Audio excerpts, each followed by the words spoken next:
Good morning class. आज हम लोग देखेंगे मेकिंग ऑफ द कॉन्स्टिट्यूशन। बहुत वैल्यूबल सेक्शन है। यहाँ से संविधान का बनना क्या होता है, शुरू होता है, किस तरीके से होता है, क्या क्या घटनाएं होती हैं, वो सारी चीज़ें हमें देखनी है। तो देखो, मेकिंग ऑफ द कॉन्स्टिट्यूशन है टॉपिक, और संविधान सभा का गठन जो शुरू हुआ ना संविधान सभा बनने का, वो हुआ नवंबर 1946 में। ठीक है, क्योंकि अब पता चल चुका था कि अंग्रेज जाने वाले हैं, कैबिनेट मिशन आ चुका है, उसने कह दिया है कि आप अपनी संविधान सभा का गठन शुरू कर सकते हैं। तो हमने क्या किया, अपनी संविधान सभा का गठन शुरू किया नवंबर 1946 में। किया किस बेसिस पे? राज्यों से, हर राज्यों से हमने पॉपुलेशन के अनुपातिक प्रतिनिधित्व के आधार पे वहाँ से लोगों को चुना है। तो जनसंख्या के अनुसार हमने वहाँ से क्या लोगों को संविधान सभा में चुना है। और ये हुआ किस बेसिस पे है? कैबिनेट मिशन की सिफारिशों पे। बहुत पूछा जाता है कि संविधान सभा का गठन किस की सिफारिशों के तहत या किस बैठक की सिफारिशों के तहत हुआ, तो ये हुआ है कैबिनेट मिशन की सिफारिशों के तहत। ठीक है, ये भी हो गया। अब देखो, हमारी संविधान सभा की कुल स्ट्रेंथ कितनी थी? 389। यानी टोटल लोग कितने चुने गए संविधान सभा के लिए? 389। 389 में से 296 हैं ब्रिटिश भारत से।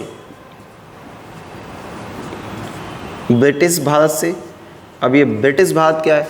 वह क्षेत्र जहाँ पे अंग्रेजों का प्रत्यक्ष नियंत्रण था, जहाँ की शासन व्यवस्था पूरी अंग्रेजों के हाथ में थी। दूसरा, रजवाड़े। अभी रजवाड़े क्या है? रजवाड़े वो क्षेत्र हैं जहाँ पे राजा लोग शासन कर रहे हैं, अंग्रेजों ने उन्हें जीत लिया है, लेकिन शासन के लिए राजाओं के हाथ में ही दे रखा है। वो राजाओं से एक निश्चित कर लेते हैं और उनको वो पूरा एरिया दिया हुआ है। तो पूरी इंडियन टेरिटरी दो भागों में डिवाइड है, एक ब्रिटिश कंट्रोल्ड इंडिया और दूसरा controlled by the princely states, मतलब राजाओं के अधीन। जैसे जम्मू कश्मीर राजा के पास थी, हैदराबाद राजा के पास था, जूनागढ़ राजा के पास था, मणिपुर राजा, मतलब 565 रियासतें थी। ठीक है ना। तो सबसे मिला के रियासतों से ब्रिटिश भारत से कितने लोग आए? 389 लोग हमने चुने। ब्रिटिश भारत से आए हैं 296 सदस्य, रजवाड़ों से आए हैं 93 सदस्य। ब्रिटिश भारत को फर्दर क्लासिफाई किया गया। देखो, ऐसा था जैसे आज ही समझ लो, आज एक यूनियन टेरिटरी है और स्टेट्स हैं, ऐसे ही उस समय भी था। कुछ राज्य थे जो गवर्नरों के अधीन थे, जहाँ पे राज्यपाल, गवर्नर मतलब एक राज्यपाल टाइप का हो गया, मतलब पूरी शासन व्यवस्था थी। दूसरा, चीफ कमिश्नर्स, आज की लगभग वैसी व्यवस्था जो यूनियन टेरिटरी टाइप की है। तो आप ये कह सकते हो कि एक समय में जहाँ पे आज यूनियन टेरिटरी है, वैसी कुछ व्यवस्था अंग्रेजों के समय में भी रही, और राज्य तो रहे ही।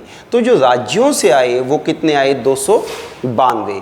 और जो चीफ कमिश्नरी एरिया से आए वो कितने आए? 4। और ये चीफ कमिश्नरी एरिया हैं कौन से? तो देखो, दिल्ली है, अजमेर मारवाड़ है, कुर्ग है और बलूचिस्तान है। तो इन 4 जगह से 4 बंदे आ गए। और इस तरीके से संविधान सभा में कुल कितने लोग चुने गए? 389। बहुत वैल्यूबल है, बहुत ध्यान से करना। संविधान सभा का चुनाव हो गया। इसमें सारे मुस्लिम नेता भी हैं, मुस्लिम लीग के भी हैं, सभी आए हैं। ठीक है। और अब संविधान सभा की पहली बैठक होनी है। संविधान सभा की पहली बैठक का बहिष्कार कर दिया मुस्लिम लीग ने, बोला जाना ही नहीं। अच्छा, क्यों नहीं जाना? क्योंकि अगर संविधान बन गया तो हो सकता है पाकिस्तान मिले ना मिले। और इन्हीं समय पे जिन्ना ने प्रत्यक्ष कार्यवाही दिवस मनाया है और कत्लेआम चल रहा है, मैसकर हो रहा है, पूरा इंडिया रहने लायक नहीं है। अब ऐसे में हमारे जो महान पूर्वज हैं वो भारत को भविष्य की ओर लेके जा रहे हैं। लीग टांग खींच रही है, दंगे करा रखा है, सांप्रदायिक हिंसा हो रही है चारों तरफ में। और ऐसे में 9 दिसंबर 1946 को संविधान सभा की पहली बैठक होती है।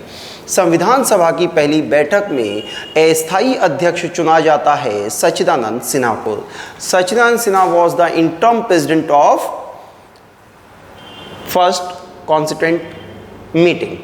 ठीक है, ये भी हो गया। अब हुआ ये, आने कितने थे? 389। लीग के लोग आए? नहीं आए। क्यों? उन्हें तो काम बिगाड़ना है। अब पहली संविधान सभा में कुल 211 लोगों ने ही भाग लिया है। अब इन सब का देख के हौसले टूटे ही होंगे बेचारों के, लेकिन मुस्लिम लीग और जिन्ना अलग ही राग अलाप रहे हैं। इन्होंने ये निश्चित किया कि जो भी लोग आए हैं हम इनके साथ काम शुरू करेंगे और भारत को उसके भविष्य की ओर लेके जाएंगे। क्यों, मुस्लिम लीग को तो अलग चाहिए, पाकिस्तान चाहिए उसको, तो वो नहीं आते हैं और ये लोग काम शुरू कर देते हैं। 2 दिन बाद बैठक होती है, संविधान सभा का स्थायी अध्यक्ष चुना जाता है डॉक्टर राजेंद्र प्रसाद को। दोनों ही प्रश्न बहुत आते हैं, ठीक है। फिर उसके बाद इसी दिन 11 दिसंबर 1946 को ही H.C.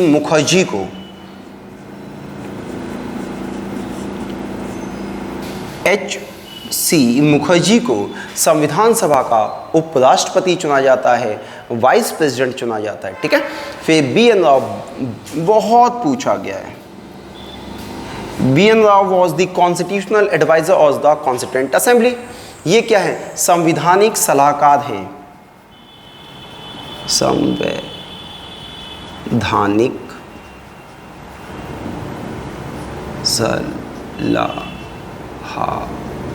सलाहकार क्या है ये, संवैधानिक सलाहकार है, जो बहुत इंपॉर्टेंट है, बहुत पूछा गया है B.N. राव के बारे में। B.N. Rao was the constitutional adviser of constituent assembly, ठीक है। ये 3-4 प्रश्न हो गए। एक प्रश्न और आता है 13 दिसंबर 1946 को, मतलब इसके 2 दिन बाद ऑब्जेक्टिव रेजोल्यूशन लेके आए नेहरू जी।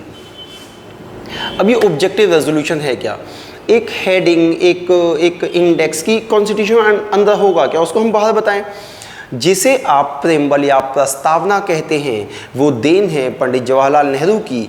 इसे ही उद्देश्य प्रस्ताव कहा था, जिसे 22 जनवरी 1947 को संविधान में कवर पेज पे हमने स्वीकार किया गया और उसको बोला गया है भारत की प्रस्तावना नहीं, संविधान की प्रस्तावना, प्रीम्बल ऑफ द कॉन्स्टिट्यूशन। जो प्रीम्बल ऑफ द कॉन्स्टिट्यूशन है वो ऑब्जेक्ट या प्रस्ताव कौन लेके आया, पंडित जवाहरलाल नेहरू। बहुत ही वैल्यूबल है, ध्यान से कर लेना।